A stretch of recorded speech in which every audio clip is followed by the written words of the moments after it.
Hi, this is Cris Sullivan, and I want to talk with you today about adapting the Housing First model for domestic violence survivors. This is just a brief talk summarizing an article that I wrote with Linda Olsen called Common Ground Complementary Approaches, Adapting the Housing First Model for Domestic Violence Survivors. And this is an open access article, so you are able to look at it for free. You can pause this right now if you want to, and below is the link that you need to get to that article. I want to thank the Bill and Melinda Gates Foundation for their support in writing this article, and also to Linda Olsen, who was the co-author on it. So the Housing First model has been shown to be a highly effective approach to achieving permanent housing for chronically homeless individuals with serious mental illness and chemical dependency. There's numerous components of the model that lend themselves toward achieving similar goals for homeless domestic violence survivors and their children. A leading cause of homelessness for women, many of whom are mothers, is domestic violence. So I'm going to describe the commonalities between the Housing First model and domestic violence victim advocacy work, and discuss how the Housing First model can be adapted to effectively achieve safe and stable housing for domestic violence survivors and their children.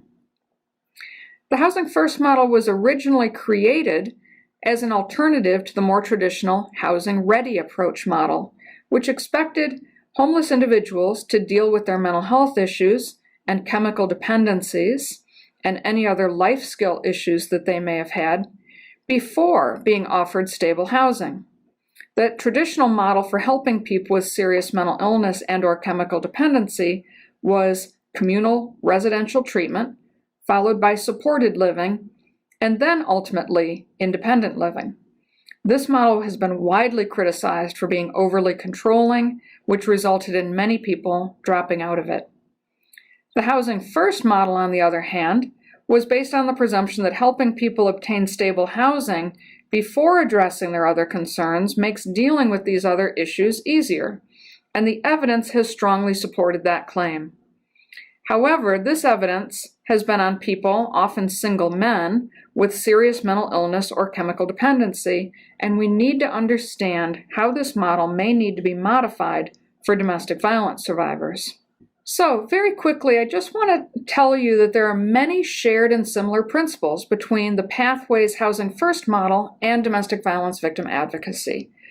For example, that housing is a basic human right, that we should be treating all clients with respect, warmth, and compassion, the shared commitment to working with clients for as long as they need, and having scattered site housing and independent apartments for people rather than residential treatment programs.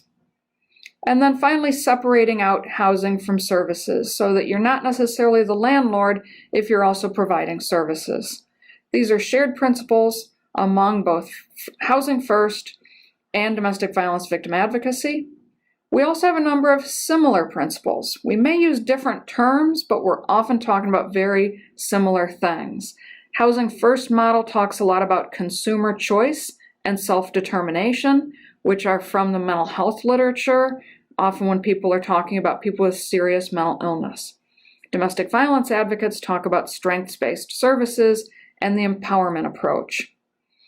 Whereas Housing First will talk about harm reduction, trying to help people maybe reduce their level of use of chemicals, for example.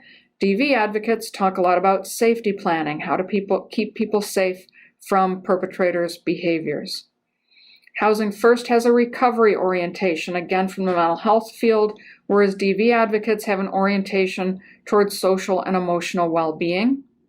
And then there are two explicit principles of domestic violence victim advocacy that don't get talked about in the Housing First model, but I would certainly argue that a lot of Housing First advocates use these principles as well.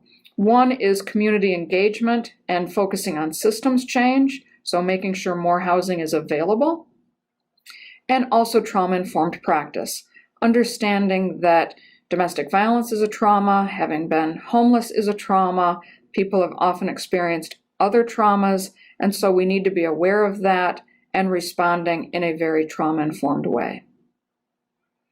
There is some evidence for the DV Housing First approach, and I want to talk about that next. In 2009, the Bill and Melinda Gates Foundation funded a feasibility study in Washington State with the Washington State Coalition Against Domestic Violence to see if this type of a model would work with domestic violence survivors. They worked with 13 agencies serving diverse clientele. They had very positive findings, so much so that we're now doing a larger evaluation following survivors over 2 years. Let me quickly go through these critical model components. There's 3 of them. One is that mobile advocacy is survivor-driven and trauma-informed. Another is the use of flexible financial assistance. So maybe not just helping people with rent for a while, but also providing assistance for other needs that they may have, whether that's car repair, fixing a refrigerator or a stove, removing tattoos that might be prohibiting them from getting jobs, anything that might help somebody stay safe and stably housed. And then the third component is this community engagement, being involved with landlords, housing authorities, and other community partners to make sure that domestic violence survivors are safe and stable in their communities. For more information, there is a toolkit that was created by the Washington State Coalition Against Domestic Violence. That's always being updated, and that goes into more detail if you're interested in trying this model for yourselves. There's also the Safe Housing Partnerships website, which is specifically about this intersection between domestic violence and housing. I hope this has been helpful to you. Thank you, and good luck with the important work that you're doing.